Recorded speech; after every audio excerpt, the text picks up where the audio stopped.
The mountains were quiet that morning, the kind of silence that feels heavy, almost watchful, as if the peaks themselves were holding their breath. Officer Logan Parker guided his patrol SUV carefully along the snow-choked road, his breath fogging faintly inside the cab. The Colorado Rockies were merciless in winter, and Bear Cliff Pass was no exception. At 5:30 a.m., with the sky still a muted gray and the ridges hidden under a fresh, thick blanket of white, the place felt more like another world than a duty post. Logan had seen his share of harsh places before. Combat tours overseas, cities that had broken men twice as strong as him. But the mountains demanded a different kind of respect. He sat tall, broad-shouldered, wrapped in a heavy navy coat that carried the county badge on its arm.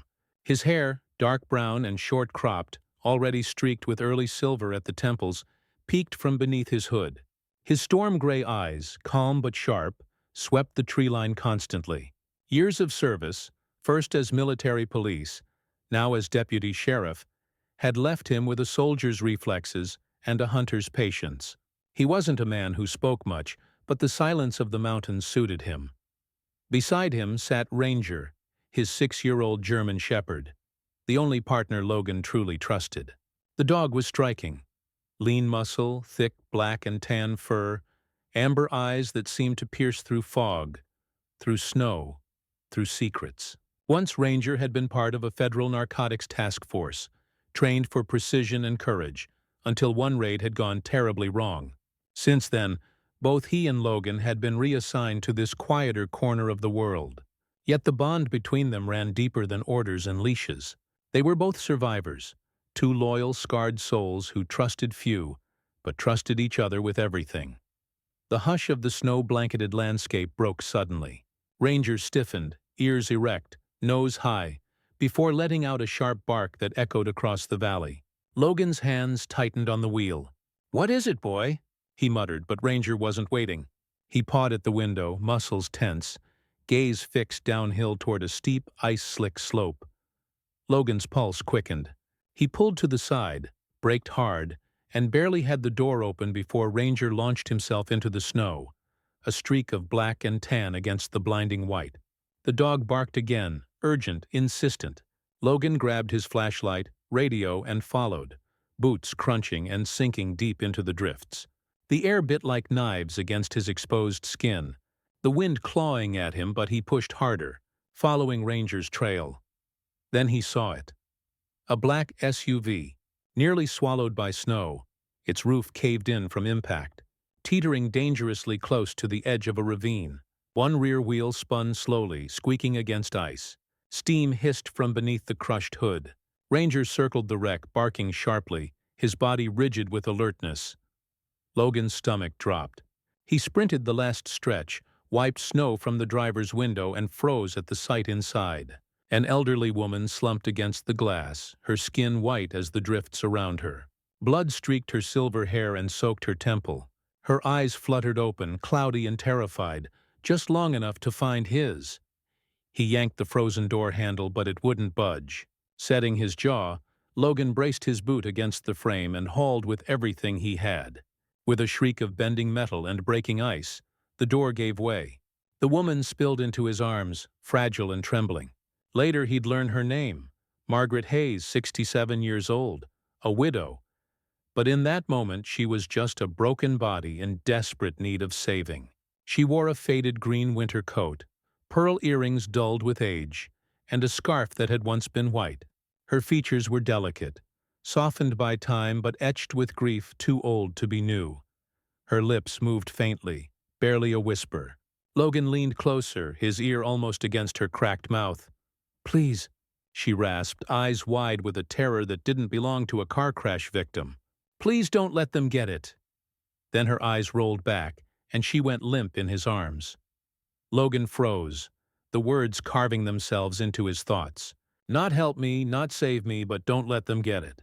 Something about the plea cut colder than the wind around him. Ranger growled low, hackles raised, his sharp gaze locked on the tree line above them. Logan followed the dog's stare, the hair on the back of his neck prickling at the unnatural stillness pressing down on the ridge. It was too quiet. Working fast, he wrapped Margaret in a thermal blanket, hoisted her onto his shoulder, and trudged back up the slope with Ranger circling protectively, never showing his back to the forest.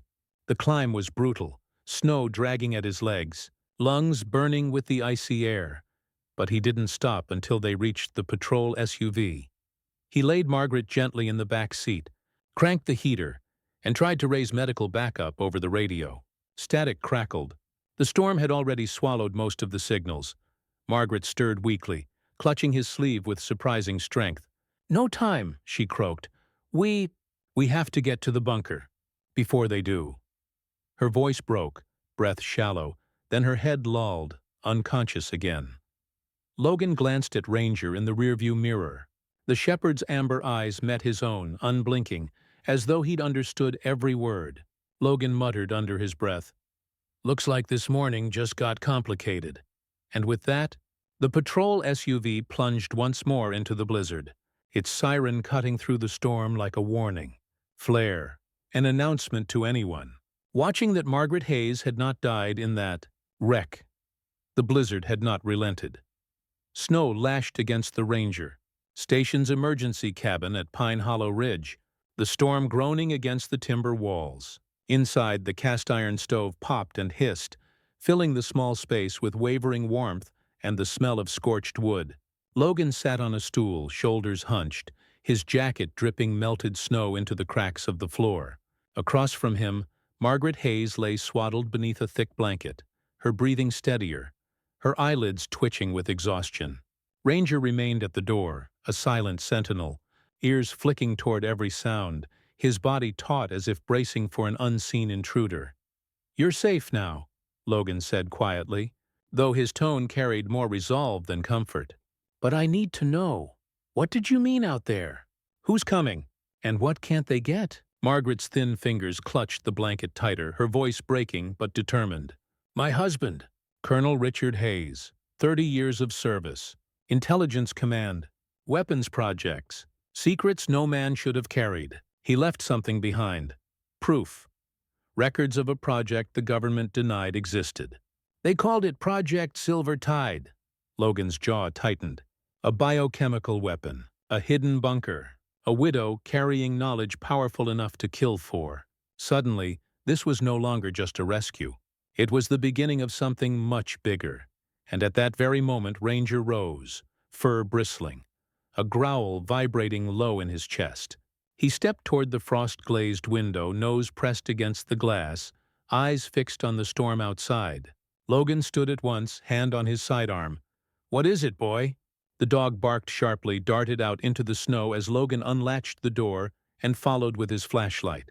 The blizzard howled, blinding, covering tracks almost as soon as they were made. But Logan knew, just as Ranger knew, someone had been out there. When they returned inside, Margaret sat upright now, clutching a small leather pouch, her eyes wild with fear. "They're still looking," she whispered. "They won't stop." Logan crouched, running a steadying hand through Ranger's thick fur. His voice was calm but steel-edged. "Then we find the box before they do." A quiet knock rattled the cabin door. Logan's hand snapped to his weapon. Ranger growled, and on the other side stood Harold Rinks, the part-time ranger with snow-white brows and a seafaring face, a man who carried his own share of storms. "Heard the emergency ping before the tower went down," he said in a low voice. "Brought medical supplies." Logan nodded with appreciation, though he kept his guard up. Harold was harmless, but paranoia was starting to take root. As Harold handed Logan a thermal bag and blankets, he squinted toward Ranger, then toward Margaret. "You folks picked a hell of a night to be out here." Logan didn't explain. He just thanked him, and Harold left shortly after, trudging back through the storm. Ranger watched him go but didn't growl. That was something. Once alone again, Logan turned back to Margaret. "Well, go at first light. I'll take you to the bunker." Her lip quivered. "It's dangerous." He smiled gently. "Ma'am, I work in law enforcement and live with a 90B dog who chews through Kevlar chew toys. I think I'll manage." She let out a small laugh, the first since they'd met. Later that night, as Margaret slept in a cot near the fire and Ranger snored softly by the door, Logan unfolded the hand-drawn map she'd handed him. The bunker lay 2 ridges past the old Forest Service trail, buried beneath what used to be a Cold War listening post. There were handwritten notes in the margin. Only open if necessary. Burnt the rest. Logan studied the sketch carefully. It would be a long hike in storm conditions. Dangerous. But something told him this wasn't just about one box or one widow. If someone had killed Richard Hayes or made him disappear, this map might be the only thing keeping his secret alive. Outside, the snow piled higher against the cabin walls, sealing them in with the silence of approaching danger. But the fire. Inside burned steady, and Ranger didn't sleep for long. At first light, the storm had softened. Though snow still fell in gentle flurries, the wind had died down to a whisper, and the sky over Pine Hollow Ridge glowed with a pale silver hue. The world outside the cabin looked freshly carved from ice and silence. Logan Parker stood at the rear of his patrol SUV, tightening the straps on a field pack. He'd swapped his police uniform for more flexible winter gear: a dark insulated jacket, tactical snow pants, waterproof boots, and a charcoal gray beanie pulled over his ears. He looked less like a deputy and more like the soldier he used to be. Inside the cabin, Margaret Hayes finished bundling herself in a navy wool coat Logan had found in the station's emergency supplies. The coat was too big for her thin frame, but she didn't complain. She'd tied her silvery white hair into a loose bun beneath a wool hat. Her face, pale but resolute, had regained a ghost of color. She gripped the folded hand-drawn map in one hand and a thermos of weak coffee in the other. Though fragile in appearance, there was a quiet steel in her eyes now, something maternal and enduring. Ranger was already outside, circling near the edge of the woods, his paws making no sound in the snow. His black and tan coat was dusted with frost, and his breath steamed in the cold air. At 6 years old, he moved with the efficiency of a trained athlete. Alert, graceful, lethal if provoked. Logan had outfitted him with a tracking harness and a small GPS beacon clipped to his collar. They departed on foot, leaving the patrol vehicle behind. The old Forest Service trail had long been swallowed by snowdrifts, but the map Margaret held was surprisingly detailed. She pointed toward a dense line of pine trees climbing toward High Edge Pass. This way, there should be an old utility road about a mile in, if it's still there. Their boots crunched rhythmically as they made their way uphill, passing skeletal trees and frozen streams. It was slow going. The snow came up to Margaret's knees in places, and Logan often extended a hand to help her navigate hidden dips and branches. Around midday, they reached what might have once been the utility road and a narrow clearing with bits of cracked asphalt poking through ice. A rotted wooden sign lay fallen nearby, illegible. Ranger stopped suddenly, nose twitching. He let out a short, low bark. Logan held up a hand. "What is it, boy?" Ranger stepped off to the left, following something in the snow. Logan followed. There, barely visible beneath a thin layer of fresh powder, a set of boot prints. Not theirs. Recent deep heel strikes, heavy tread. Margaret froze. "They're following us." "Not just following," Logan muttered. "They're close." They veered off the road and into denser woods, climbing higher toward the ridgeline. Logan kept glancing over his shoulder, his senses sharpening with each step. Ranger remained ahead, now moving more cautiously, ears twitching every few seconds. As they reached a small rocky outcrop, Logan called for a break. Margaret sat on a fallen log, pulling out a protein bar and sipping from her thermos. Her cheeks were flushed from the cold, but she didn't complain. She looked around and whispered, "I haven't been this far up since before Richard died. He used to love this place." Said it reminded him of deployments in Bavaria. Logan sat nearby, scanning the tree-line through his binoculars. Nothing moved, but the unease clung to him. "He ever tell you what was in that box?" She shook her head. "Just that if the wrong people found it, there'd be no going back, and that it should have been destroyed long ago." Ranger suddenly growled low, quiet, but enough to send a jolt through Logan's spine. The dog's eyes were locked downhill. Logan followed the gaze. Far below, nearly 100 yards back, something moved between the trees. A flicker of black fabric, then another. 2 figures, possibly 3. They were keeping distance. Observing, Logan rose and slung his rifle over his shoulder. "We're being watched. Let's move." They pressed on. this time cutting across a frozen stream and up a narrow deer path that was between frost-covered boulders. As they climbed, the snow deepened, the trail vanishing into rugged terrain. Margaret stumbled once, her breath ragged, but she waved off Logan's offer to carry her pack. "I've come this far," she said. "I'm finishing it." By late afternoon, the sun was dipping behind the western ridge. They reached a windswept clearing that overlooked the valley below, a sweeping view of pines, broken only by a rusting metal tower, half collapsed under the weight of time and weather. Margaret pointed to it.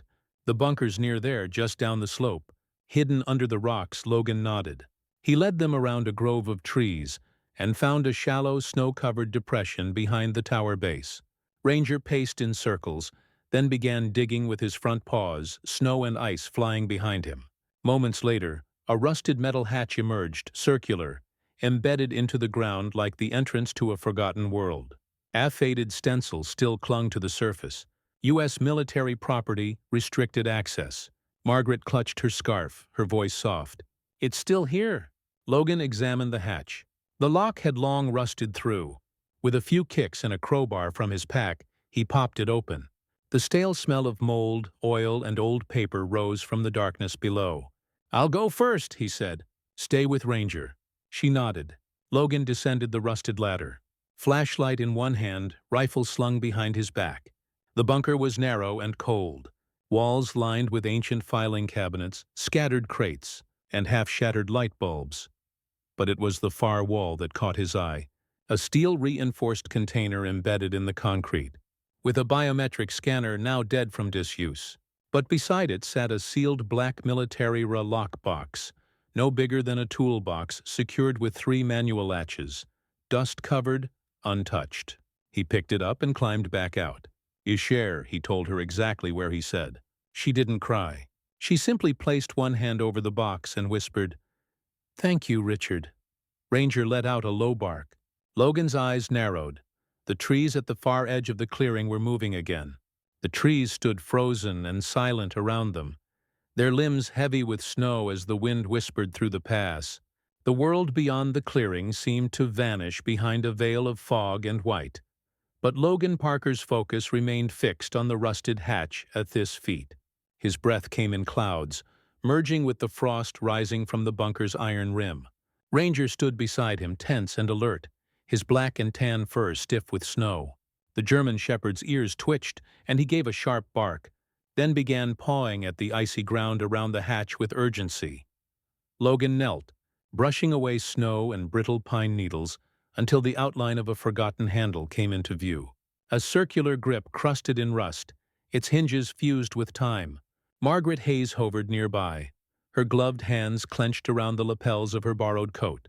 The color had drained from her face, and her breath caught with a mixture of dread and resolve. She wasn't just cold, she was remembering.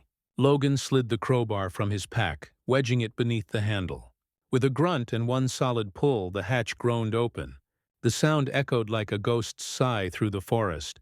Cold, damp air rose from the darkness below, laced with the scent of mildew, metal, and something chemical-aged, but faintly bitter. Logan turned on his flashlight. "Stay here with Ranger," he told Margaret. "I'll check it first." "I'm coming," she said, her voice low but certain. He looked back. "If it's unstable, it's my husband's grave," she said. "Or might as well be." Logan hesitated, then nodded. "Stay close." The ladder rungs creaked as he descended into the bunker. The shaft dropped 15 feet before opening into a corridor lined with decaying concrete. Moss grew in the cracks, and sections of the ceiling had collapsed, littering the floor with rubble. The corridor stretched into darkness, where the air grew colder with each step. He heard Margaret climbing behind him, slowly but steadily. A few feet in, they found the remnants of a generator, room dust-covered consoles, toppled filing cabinets, and brittle paper spilling from open drawers. Water had leaked in through cracks, soaking half the floor. But further down, behind a steel door, barely ajar, they found what they were looking for. The chamber beyond was intact. It had once been a secure storage room, walls reinforced with riveted metal panels, a heavy vault door long disarmed. And in the center of the room, half hidden beneath a stained tarp, sat a military lockbox, matte black, dented, sealed with 3 rusted clamps. Faint white letters on the side read Classified Aoth Level 6 Project Silver Tide. Margaret stared at it like she was seeing a ghost. "That's it?" she whispered. "He said it would have those markings." Logan approached slowly. The lockbox was colder than the room itself. He crouched and examined the latches. No booby traps, no electric seals, just metal, aged and corroded. He pried one latch free, then the second. The third stuck for a moment before breaking loose with a sharp crack. He opened the lid. Inside were several manila folders, crisp and tightly packed in plastic sleeves. Each one bore black military stamps and alphanumeric codes. Alongside them were 2 sealed vials housed in protective foam, and a handwritten letter folded with care. Logan picked it up but didn't open it yet. Margaret stepped forward, her hand trembling as she reached for the nearest folder. "These are his notes," she murmured. "The chemical structure, deployment range, symptoms." She let out a shaky breath. "He wasn't paranoid, it's all real." As she spoke, Logan slowly opened the letter. The paper had yellowed, but the ink remained bold. It was addressed to Margaret. He handed it to her. She read in silence, lips quivering, eyes glassy. Then, folding it slowly, she said, "He knew they'd come for it someday. That's why he hid it there, so someone with a conscience would decide its fate." Logan looked at the vials, each the size of a thumb, glowing faintly pale green beneath the plastic. "You're sure it's unstable?" "He said just opening the wrong seal could kill thousands," she said. "He refused to let it be finished. When Het tried to expose it, they shut the project down quietly and threatened us. After he died, I didn't know whether to believe them until now." They sealed the lockbox again. Logan lifted it carefully, strapping it to his backpack with rope. Just as he turned to leave, Ranger barked above, sharp and rapid. Logan froze. Margaret looked up toward the ladder. "They found us." Logan drew his pistol and motioned for her to move. "We go now. Stay behind me." They scrambled back through the corridor. The air above had changed, no longer still but thick with tension. At the ladder, Logan paused and motioned for silence. Another bark from Ranger, then a faint voice. "Found the hatch." Logan's jaw clenched. He climbed first, emerging into the dim gray afternoon.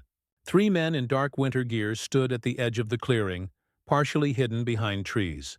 None wore uniforms, but the way they moved, the silence in their coordination, it screamed ex-military.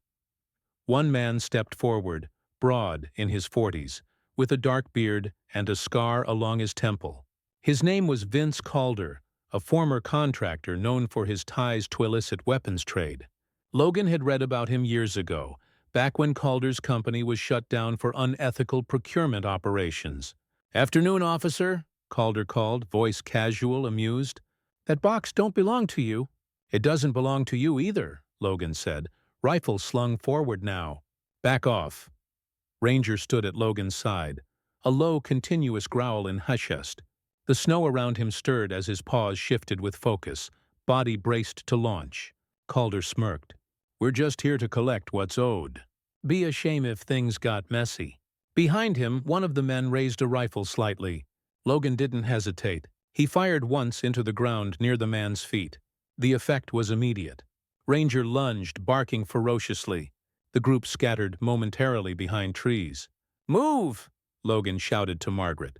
They ran down the slope as bullets cracked overhead. Snow sprayed beneath their boots as Logan Parker and Margaret Hayes scrambled down the slope, the cold air slicing through every breath. The sky had dimmed further into a slate gray, and visibility was fading by the second. Behind them, voices barked orders, shouted threats, and the crunch of pursuit echoed through the pines. Ranger stayed low to the ground, darting ahead into the flanks like a living shield. His ears pinned back, tail down, muscles tensed. Every few seconds he turned to scan the rear trail, growling deep in his throat.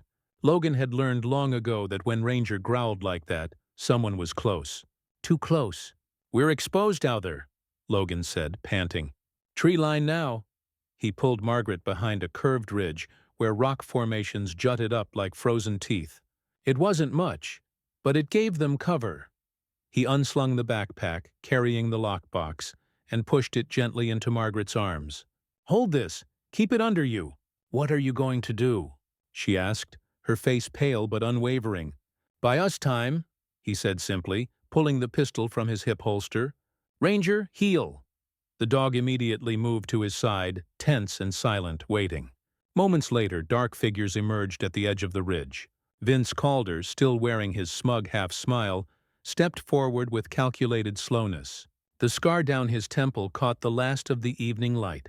Behind him, two other men, one tall with narrow shoulders and a jagged buzz cut, the other thick-set and barrel-chested, fanned out, each holding rifles. "Let's not play games, Officer Parker," Calder called out. "You know what we came for? You hand it over and maybe we let the lady walk." Logan stood tall. "And maybe I shoot you right between the eyes and let the snow cover you." Calder chuckled, but there was no warmth in it. "That's cute, but you're outnumbered. No backup and no one's coming in this storm." Logan didn't respond. Instead, he raised his sidearm and fired a single round into the air. The crack of the shot split the air and the forest came alive. Ranger exploded into motion, a blur of black and tan lunging through the snow with terrifying speed. He bypassed Calder entirely, targeting the thinner man to the right, who had drawn a combat knife and was rushing toward Margaret. Before the man could react, Ranger slammed into him with a guttural snarl. The man screamed as the dog's weight bore him down, sharp teeth sinking into his arm. The knife clattered to the ground, disappearing into the snow. Logan used the Chaos Torre position, firing another warning shot near Calder's boots. The second thug, startled, ducked behind a tree but didn't fire. Calder took a step back, cursing, then raised his voice. "Call your mud off." "You first," Logan snapped. "Back up! Drop the weapons." But Calder wasn't bluffing. He raised his own handgun and took aim. Margaret cried out, but before Calder could fire, Logan pivoted and shot not to kill, but to disable. The bullet struck Calder's shoulder, spinning him sideways with a guttural cry. He dropped his gun, clutching his arm. Ranger, still pinning the other man, snarled again and snapped his jaws close to the man's face until he whimpered in surrender. The heavy-set thug finally threw down his weapon and raised his hands. "We don't want to die for this man. We were just hired." Calder groaned from where he knelt in the snow, blood seeping into the fabric of his jacket. "This isn't over." Logan moved quickly, disarming them all while Ranger maintained his guard. He zip-tied their wrists with cords from his pack and patted them down for additional weapons. As he worked, Margaret remained near the backpack, her hands trembling slightly as she clutched the lockbox tighter to her chest. "I thought they were going to kill us," she whispered. "They weren't going to get the chance," Logan said. One of the tied men, the barrel-chested one named Eddie, muttered under his breath, "You think this ends here? Calder isn't the one behind this. He's just collecting." Logan turned to him. "Then who is?" Eddie gave a tight, bitter smile. "Ask your own department." That line stuck like ice in Logan's spine. He looked at Calder, who didn't deny it. Instead, Calder laughed, even in pain. "Some things are above your pay grade, officer." Logan stepped back and nodded to Ranger. The dog gave a sharp bark and lunged forward just enough to make Calder flinch and shut his mouth. They couldn't stay out in the open much longer. Logan activated the emergency beacon clipped to his belt, a low-range GPS signal meant for backcountry rescue units. With the storm easing slightly, he hoped someone from the sheriff's office or state troopers would still be scanning the bands. "Help's coming," Logan told Margaret as he crouched beside her. "We'll get them off the mountain and hand this over. You're safe." Margaret exhaled. "Safe," she repeated softly. "That feels like a dream." Ranger nudged her knee gently with his nose as if to say, "You made it." She reached out and ran a hand over his fur. "Your partner's something else." "He's the best part of me," Logan said without hesitation. The forest had grown eerily quiet after the chaos. Snow drifted gently through the treetops, falling onto the scene like nature's attempt to erase what had just happened. Logan Parker stood with his sidearm lowered but still drawn, eyes on the man lying face down in the snow under the watch of Rares's teeth. The German shepherd loomed over him, growling low. Fangs bared every inch the trained canine predator. The man didn't dare move. His name, they'd learned earlier, was Kirk Dawson, early 40s, lean but muscular, with a receding hairline and a sharp jaw covered in patchy stubble. He wore a tactical coat 2 sizes too big, likely borrowed, and a bulletproof vest beneath it. His breath came fast and ragged, leaving clouds in the cold air as Ranger's snarl hovered inches from his neck. "I'll talk," Kirk croaked. "Just get your dog off me." "You'll talk either way," Logan said coolly. "But he stays until I say otherwise." Margaret Hayes stood nearby, partially shielded behind a tree, clutching the lockbox to her chest. Her face remained pale, but her eyes were burning with a fire Logan hadn't seen before. She was done being hunted. Logan knelt beside Kirk and pressed the muzzle of his pistol against the man's temple. Not hard, just enough to remind him that this wasn't a negotiation. "Start with the name. Who sent you?" Kirk hesitated, lips trembling. "The money came from a man named Charles Merrick. He's well-coned, owns biotech labs, shipping companies, spends most of his time between D.C. and Dubai."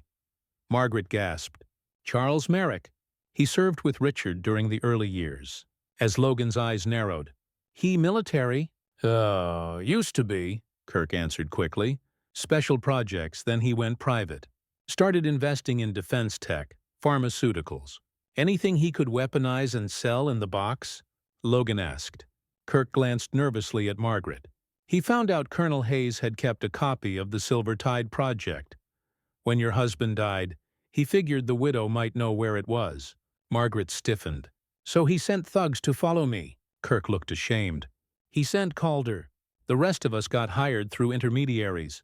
We were told it was a retrieval operation. Sensitive documents. That's it." Logan tightened his grip on the gun. "You expect me to believe you didn't know this was about bioweapons?" "I suspected," Kirk admitted. "But Merrick's people made it clear. Get the box, get paid. They didn't care how. No names, no questions." Logan stood slowly. "You just confirmed involvement in conspiracy, weapons trafficking, and attempted assault on a federal witness." Kirk let out a dry laugh. "You think charging me will stop Merrick? He's got senators in his pocket. That man built a billion-dollar empire on buried secrets." "You're going to tell it all," Logan said in writing. "On the record, Ranger barked once sharply as if sealing the deal." Kirk winced and nodded. Using a paracord from his gear, Logan secured Kirk's wrists and ankles, then tied him to the base of a nearby pine tree. He left Ranger nearby to guard him while he and Margaret regrouped. The other men were unconscious and zip-tied further up the trail. Calder, bleeding but stable, remained the most dangerous of them, but even he had gone quiet after Rares's takedown. Margaret sat on a fallen log, the lockbox still tight in her grip. Her hands were shaking again, not from fear, but from exhaustion. Her face had aged 10 years in the last hour. "I trusted Charles," she said quietly. "He and Richard. They served together. He came to our house once for Thanksgiving. He gave my son a toy helicopter." "Some men only show their real face after the war," Logan muttered. He crouched beside her, eyes level. "But you did the right thing. You protected this. Protected Richard's legacy." She gave a faint nod. "I didn't know if I could." "You did," he said. The radio on Logan's chest crackled weakly. The signal was patchy, but a voice came through, garbled, broken, but clear enough. "Deputy Parker, do you copy? Highline bound. 15 minutes. He tapped the radio. "This is Parker. Copy that. Coordinates marked. Hostiles detained. Medical needed. One priority witness. Understood. Air support inbound. Hold position." Margaret exhaled with relief. "We're really going to make it." "Yes, ma'am," Logan said. "You're going home." He rose and looked back at Ranger, who remained perfectly still beside the tied-up Kirk. The dog's breath puffed rhythmically in the cold, eyes never leaving the prisoner. Logan approached the man one last time. "You're going to repeat everything you just said to the feds, and if you leave out so much as a comma, I'll make sure Ranger's the one to take your deposition." Kirk swallowed hard. "Got it." Logan turned to the tree, scanning the distance. The snow had finally slowed. Somewhere above the clouds, the sound of a helicopter blade began to rise, faint and steady. The thumping of rotor blades grew louder overhead, chopping through the air with rhythmic urgency. Snow swirled up in flurries as the state police helicopter descended into the clearing, its landing skids barely touching the frozen earth before the side door slid open and officers in tactical winter gear leapt out.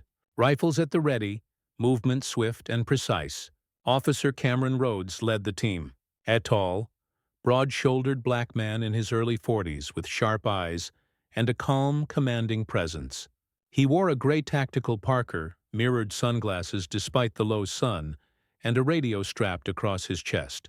Rhodes had served with Logan Parker briefly years ago during joint mountain response drills. Rhodes had a reputation for level-headedness, a dry sense of humor, and a memory that rarely forgot a face or a favor. "Logan," Rhodes said, pulling down his hood as he approached. "Heard you stirred up a hornet's nest up here." "You could say that," Logan replied, gesturing to the makeshift perimeter where the subdued suspects were zip-tied, seated under guard. Ranger stood nearby, his body still alert, though his eyes showed signs of fatigue. The dog had done more than his duty, and it showed.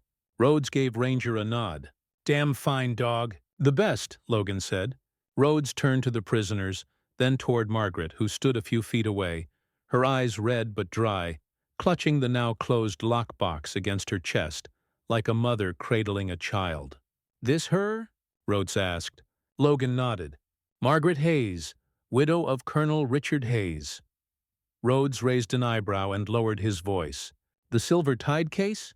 I thought that was the ghost file stuff." "Not anymore." Logan said it's real. "It's in that box." Rhodes motioned to one of his men.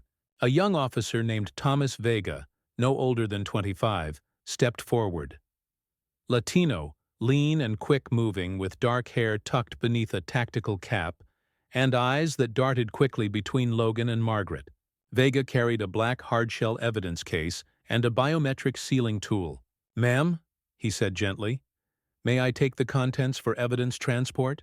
Margaret looked at Logan, then at Vega. Her fingers trembled, but she slowly extended the box. "Take it," she said. "Just take care of it." "He died to protect it." Vega nodded solemnly. "Yes, ma'am. I'll guard it myself."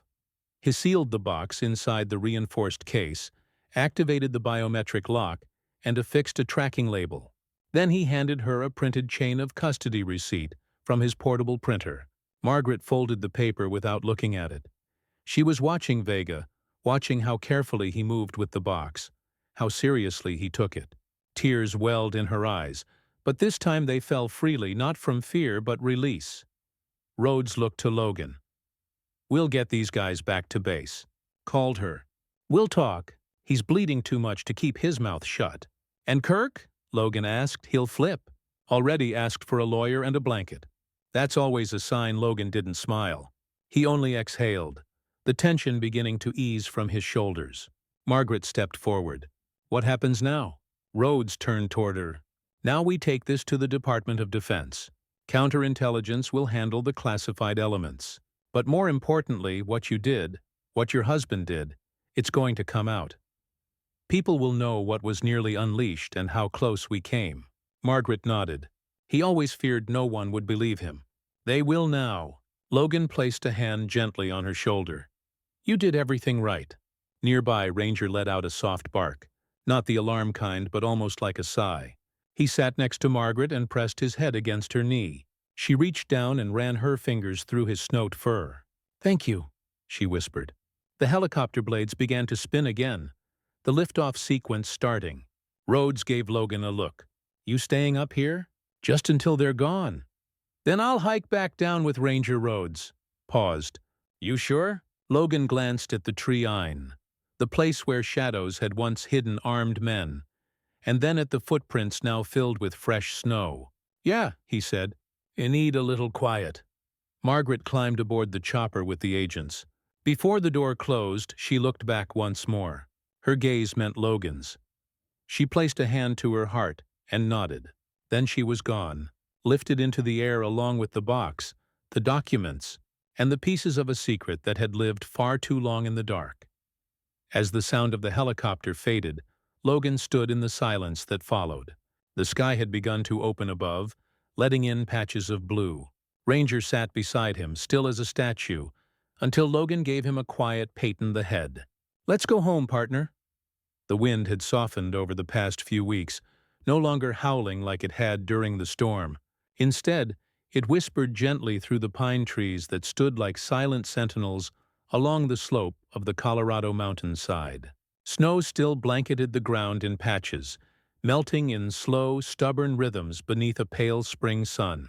Nestled near a bend in the road that twisted around the base of Eagle Ridge, stood a modest A-frame cabin with green shutters and a weather-worn porch. Smoke curled lazily from the chimney, and the soft creak of a wooden rocking chair broke the afternoon quiet. Margaret Hayes sat on that chair wrapped in a thick cream shawl, her silver hair gently swept back by the breeze. At 67, she looked both older and younger than she had weeks before. Her eyes held a gentleness restored, but her spine was straighter now, her presence steadier.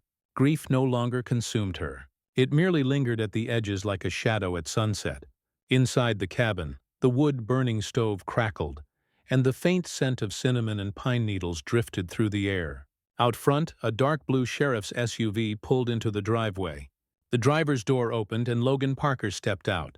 His usual Navy sheriff's coat was unzipped for once, revealing a flannel shirt beneath. He looked more relaxed. The hard lines around his storm-gay eyes softened slightly. Ranger hopped out from the passenger seat a moment later. The German Shepherd, 9 years old and as sharp as ever, landed in the snow with a practiced ease. His thick coat gleamed in the sun, and his eyes scanned the cabin before relaxing. Recognizing the scent, he trotted toward the porch, tail swishing low and slow. Margaret smiled as Ranger bounded up the steps and laid his head gently on her lap. "Well, there's my hero," she said, scratching behind his ears. "You came to check on an old lady again?" Ranger gave a soft chuff in reply, then stretched out beside the rocker, his body curled protectively near her feet. Logan followed, carrying a small basket lined with cloth. Inside were a jar of homemade soup, some wildflower honey, and a few apples. "You didn't have to bring all this," Margaret said, rising slightly from her seat. "I know," Logan replied, placing the basket on the side table, "but I figured you might be tired of canned chili and stories from the radio." Margaret chuckled. "You figured right." They sat for a while in companionable silence, watching the light shift through the trees. A pair of deer stepped cautiously out from the woods nearby, paused, then retreated just as quickly. Margaret rocked gently, the old floorboards groaning beneath her. "Used to think I was the last page of a long book," she said, "but now it feels like there are still a few chapters left." Logan glanced at her, then down at Ranger, who had one eye open, tracking the slow sway of the rocker. "You're not the last page, Margaret." "Not even close." She smiled at that, turning to him. "You know, Richard would have liked you. He didn't trust many people, especially not in his final years. But you remind me of him in the way you listen." Logan didn't reply right away. He looked out toward the distant ridge where the secret bunker had been, now sealed and guarded under federal order. "I wish I could have met him," he finally said. "You did," she said, her voice barely above a whisper. "Every step you took up that mountain, every time you shielded me or trusted Ranger to lead the way, that was him in you. In both of you." Ranger shifted slightly as if understanding he'd been mentioned. His tail gave a soft thump. Margaret reached down and ran her fingers along his thick ruff. "He's quite the listener, too," she said. "Sometimes I think he understands more than either of us." "He probably does," Logan agreed. The sun dipped lower behind the ridge, casting golden rays across the snow-speckled ground. The light caught on Margaret's face, painting it in hues of warmth and memory. She looked up at Logan once more, tears glistening unshed in her eyes. "Thank you," she said. "Not just for saving my life, but for honoring Richard's. For believing me when no one else would have. For protecting what mattered." "You would have done the same," Logan said simply. "No," she said. "I would have tried, but it wouldn't have been enough without you two." Ranger stood now, stretching his legs. He padded over to the edge of the porch and laid down with his head resting on his paws, eyes scanning the fading horizon. Margaret watched him for a moment, then resumed her gentle rocking. "When I was a girl," she said, "Richard told me once that true warriors don't need medals or parades. They just need to know someone is safe because of them." She paused, watching the light fade from gold to amber. "He'd be proud of you, Logan, of Ranger. Proud to know that spirit still lives on." in people willing to climb mountains for others, in dogs who stand guard when no one else does. Logan looked down at his hands for a moment, then at Ranger, then at Margaret. "I'm proud to know you too, Margaret," he said quietly. They sat in silence again, the quiet not empty but full with memory, peace, and something sacred. As night approached, Logan rose and brushed snow from his jacket. Ranger stood tail flicking once before walking beside him. "I'll come by again next week," Logan said. "You need anything?" "Just radio the station." Margaret nodded. "I'm fine. I have good company now." As they turned to leave, Margaret called after them. "Logan," he turned back, "don't ever let them take the heart out of this job. You hear me?" He nodded once. "I hear you." Then they were gone, footsteps crunching in the snow, fading into the trees. Margaret leaned back in her chair, her shawl tucked tighter around her shoulders. The rocking slowed, then stopped, and in the final light of day, with the scent of pine in the air and a German shepherd's fur still warm on her hand, she whispered to the wind, "He would have been proud." Sometimes miracles don't come with trumpets or lightning in the sky. They arrive quietly in the bark of a loyal dog, in the steady hands of a police officer, in the whisper of a widow holding on to a promise. This story reminds us that even when we feel forgotten, God is still working behind the scenes, sending the right people, the right help at the right time. Logan and Ranger didn't just save Margaret. They protected a truth carried by love and guarded by faith. If you're watching this right now, maybe it's a reminder for you too. You are not alone. God still sends protectors, and sometimes they have fur and four paws. May God bless everyone who watched this story. If you believe in second chances, in quiet miracles, and in the power of doing good, share this video, subscribe to the channel, and comment below with just one word, Amen. So we know you're walking this journey with